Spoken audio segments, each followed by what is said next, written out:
how can you tell the difference between a reversal and a retracement? And this is very, very, very important because it lets you know that you want to let your open trade continue running, or wants to let you know that there's a problem with your trade and you may want to get out of the market. It can also help you see potentials for when you want to enter a market. So the ability to point out the difference between a retracement and a potential reversal is a great tool. And this is very, very important because you have to be able to look at the charts and look at an asset's movement and determine whether it's just doing its normal course of action, because assets do not go like this. They push, they ease, they push, they ease, they push, they ease.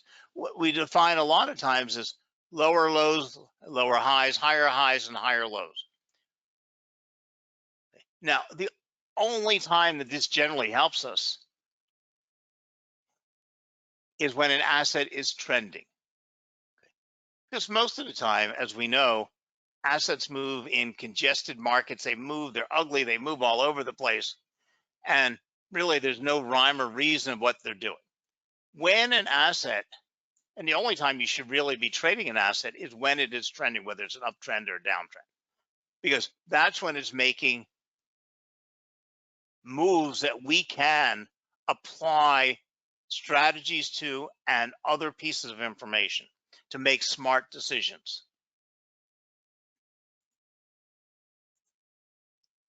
So if you were watching a market and you had traded this market, would you have wanted to panic and jump out when the market started coming back down? Or if you knew it was a retracement, we might want to say, then you would have missed out the biggest move of the market, another retracement. But just imagine, you could have stayed in all of this way. And if this is where you had projected the market to go in your initial analysis, you would have been completely right. But if you panicked and got out of the market, and you'll never get out right top. So you panicked when the asset came down here and you bought it here, you probably didn't even cover your spread. And you're constantly jumping in and out of markets and losing the maximum potential you could have earned. But on the other hand, if it becomes a reversal and the market, something just caused the market to shift and you don't realize it, and you let your trade open, you could end up down here and have given up all of your potential profit.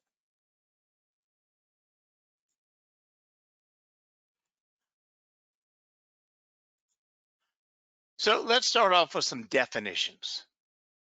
What are retracements? Now, retracements are momentary reversals that often occur during a longer trend. Unlike reversals, retracements show a continuation of an opposing trend within the targeted asset's price action. Now, if you understand how trends work, a market that's trending is making higher highs, higher lows, higher highs, higher lows, higher highs, higher lows, higher highs. When it is in this position, it is what we call a retracement. And it is a very, very good part of trends, because when a market is pushing up, a market starts to take off, or it's been taking off and climbing, you have traders constantly jumping in the market, pushing prices up. At some point, the market reaches a point where a lot of the earlier traders said, I've made my profit, I've reached my target, I'm exiting the market. Not because they say it's not going to go any higher. Most professional traders set a target price they want, and they're going to leave that market at the target price.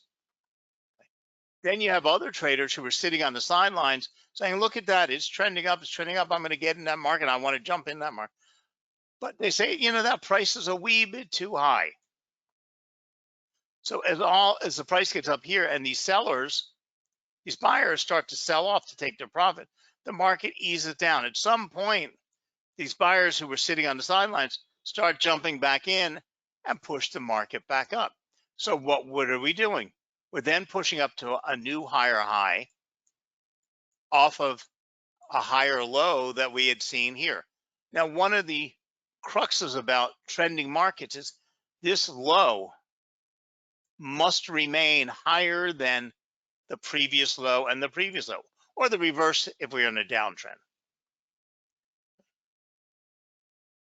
That's one of the cruxes of telling you we're in a reversal, when this low doesn't make a higher low. A higher low means it's higher than the previous low. When it starts coming closer and closer to this low, okay, we most likely are looking at a reversing market or a trend that's in trouble. Let me just get me markers off of here. There we go.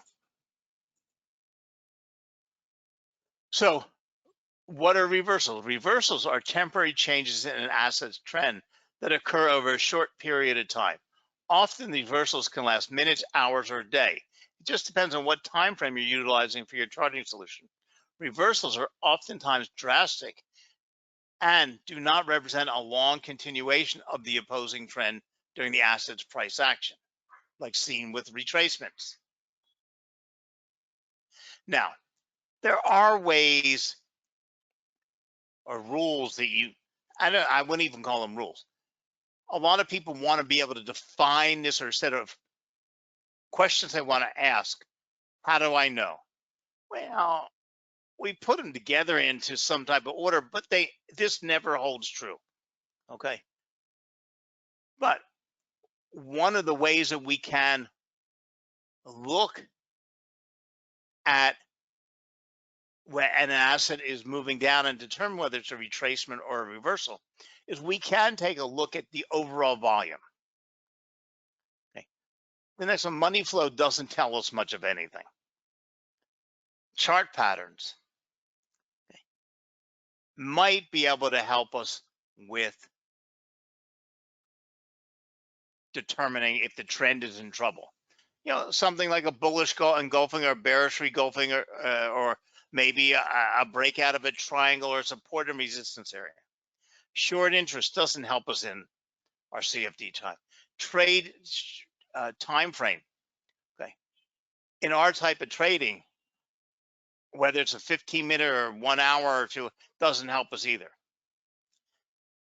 Now, one thing we want to watch is the fundamentals. Was there some kind of a big change in fundamentals? Did a central bank raise interest rates? Did we go to war? Did we get some big news out of the Ukraine? Did oil prices automatically just tumble down? Might help us, but if you want a rule to look at, okay, then recent activity. If something had pushed up that wave of that trend and it had made a much higher high than before, okay, and then it starts easing back down, most likely it's a retracement. Because if it went up much higher than what I expected and got a big surge in price, okay, lots of people are booking their profits. And then lastly, candlestick patterns like indecision candles. And for reversals, we have reversal candles. But it really becomes ultimately a sense of feeling. Like Fibonacci retracements, Fibonacci retracement tool is a great way to help you kind of get an edge on it. But so are support and resistance levels.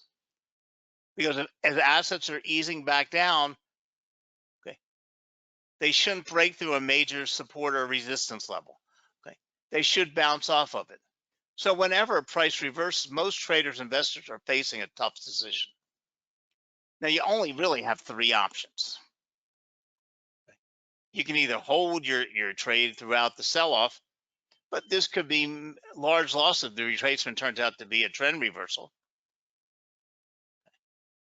You can sell and rebuy if the price recovers. Bad decision. Because between the loss of the spread for doubling the trade and you never get out at the top and back in at the very bottom, you end up losing too much profit. Now, my rule of thumb is I sell.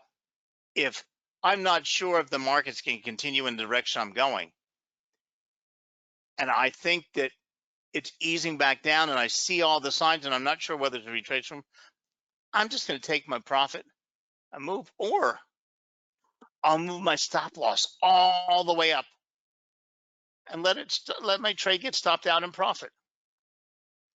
But by properly identifying the movement as either a reversement or a retracement, you can reduce your costs, limit your loss, and ultimately preserve gains.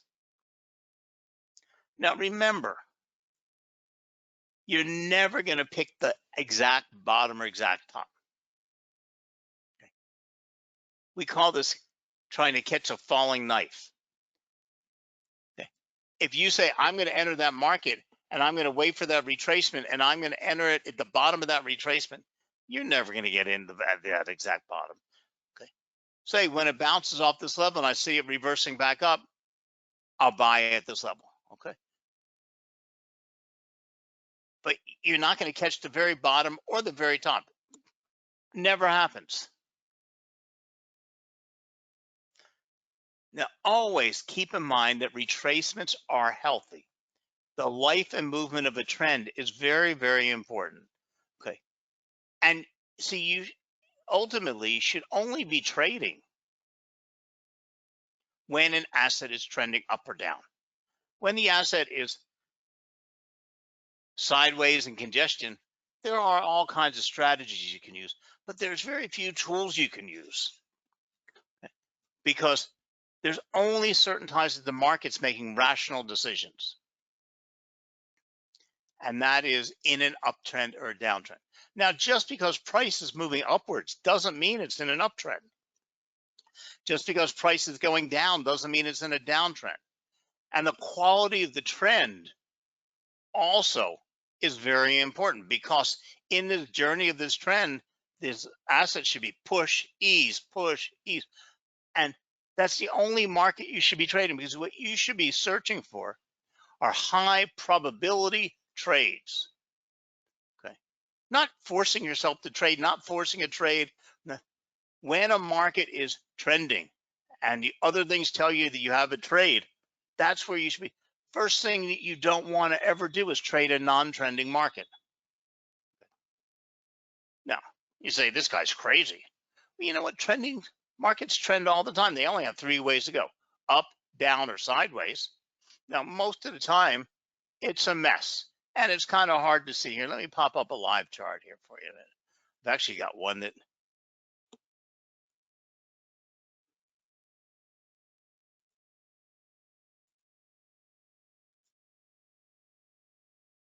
you know, if you notice all of these, you can see beautiful trending markets.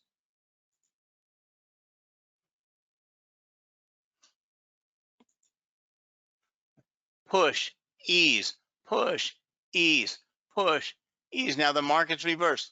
Push, ease, push, ease. It's a very common thing. Okay. So why should you ever be trading in this mess? You could have traded this mess and made a nice profit and made intelligent decisions. But as I said, the market is always giving you trend. Look, here we see a beautiful downtrend. Push, ease, push, ease, push, ease. Now we've moved over a bunch of sideways mess. So would you have wanted to stay in this market? No. If you were if you had sold into a downtrend, at some point, whether it was here or here, you would have exited the market and let this whole mess dissipate on its own. There's no trading for you to have in here.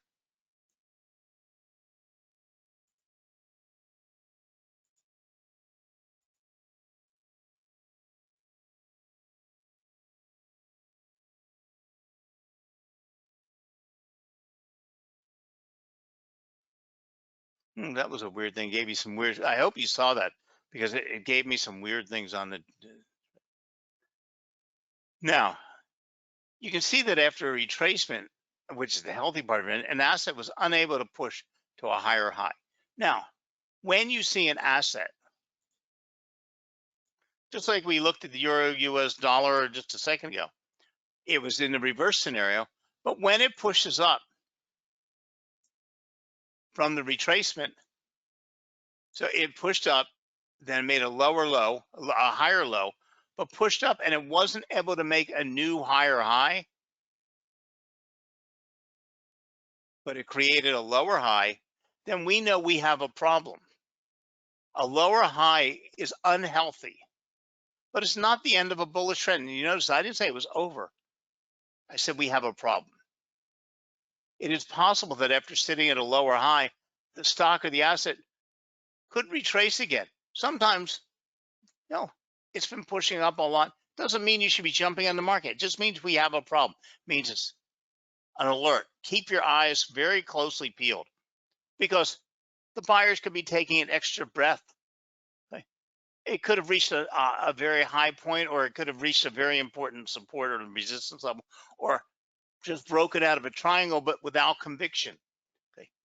It hasn't been able to make a higher high, but it hasn't fallen to make a lower low. But once it makes that lower low and then can't push to that higher high, previous higher high, then we know that we have a reversal going on.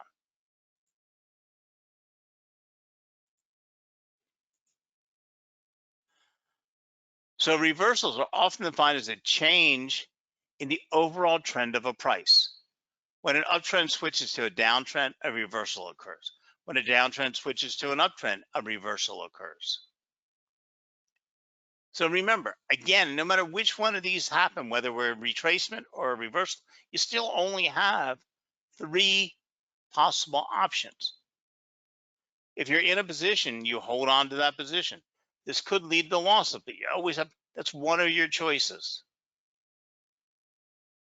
2 is, as we mentioned before, you could close your position and re-enter once you were sure, or you can just permanently close. Now, reversals can happen at any time. Choosing the best option isn't always easy. So what you have to do is be prepared.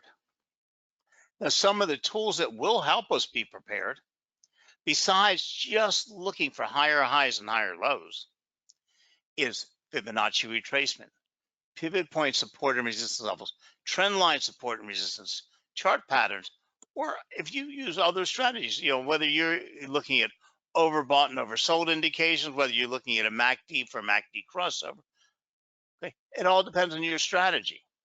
Now, Fibonacci retracements are one of the best tools to help you monitor your retracements. Now, if you don't know and understand how to use Fibonacci tools or how to use the Fibonacci retracement, we have a 1-hour class once a month or so, or you can see the recorded version because we just did it last week on the Fibonacci retracement and how to use the tool and how to put these properly on charts. But as you can see here, asset was moving up, hit this level, ease back down. Now it eased down to 23.6 retracement, 38.2, came down to 50. Now 50 is not a Fibonacci retracement level, but it's used in the tool because 50% retracement is such a popular market retracement that it's just been added in the tool. See, when we hit 50%, we bounced off, moved back up to 23.6. We couldn't make this higher high here. So it tells us we should be watching. But as the market eased back down, it came back to the 50%, bounced off of there. And look at that. It made the higher high here and continued straight back up. Okay. So you could have technically entered the market somewhere here and rode this market out here without panic selling here because it remained right within your Fibonacci. Now, from my rule of thumb, my personal rule of thumb, I won't ever stay in a market below the 61.8. Some people will take the 78.6. 50%, between 50 and 61.8 is the farthest I'll ever stay in a market, hoping it's a retracement.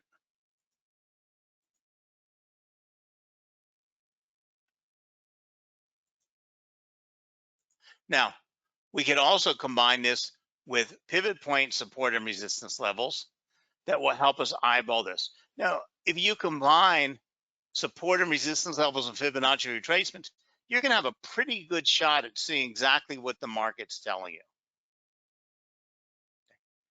Now, of course, trend lines, as I explained to you earlier, when a price is trending and promptly trending, it's pushing up, making a higher high, pushing down to make a lower high, pushing back up to make a higher high, down to make a lower high. Okay. If you're using trend lines, guess what? The minute it breaks that trend line, what it's doing is making a lower low. Okay. And that is critically important. When it can't reach the upper trend line, the resistance trend line tells us we also have trouble because it's not making a higher high. Here it made a higher high here, notice, but then it eased back down and could not even come back close to that and came back down and made the lower high, but still couldn't generate much. It's not saying this trend's going to end and we need to use other tools for that, but it's giving you an alert. And then, of course, we have chart patterns like head and shoulders that will help us see that we're coming into a reversal pattern. Triangles, a breakout of a triangle, whether it's in a symmetrical or ascending or descending. So remember, technical analysis is the study of historical price performance to predict future price patterns, such as chart patterns. Price is the only accurate measure of investment sentiment. It's the intersection of supply and demand. Investor sentiment is at least and possibly a more important determinant of price than the fundamental factors like, say, earnings, revenues, inflation rates, economic events. So there are three important principles that govern all technical analysis. First, price is not random. Second, price anticipates fundamental changes. And third, the relationship between price and time is linear. Therefore, price moves can be viewed as patterns on charts. Different strategies have different degrees of success depending upon where the market is in a bigger time frame. Now, every asset class and every asset also exhibits different types of behavior. And one of the reasons you shouldn't be jumping from trading Apple to over to Bitcoin, from Bitcoin over to the yen, and the yen back to gold, and the gold over to oil, is because you don't understand the intricacies of each one of these different classes of assets and their cross. You can't be an expert in everything. Okay. And by limiting the assets you trade in, becoming masters of those assets, you'll get a good feeling of what works best. How deep does this asset tend to retrace? Bitcoin, God knows what it can do in a day, but you have to understand how Bitcoin is functioning and what is the average retracement level and how erratic it can be and what steps it takes in its movement.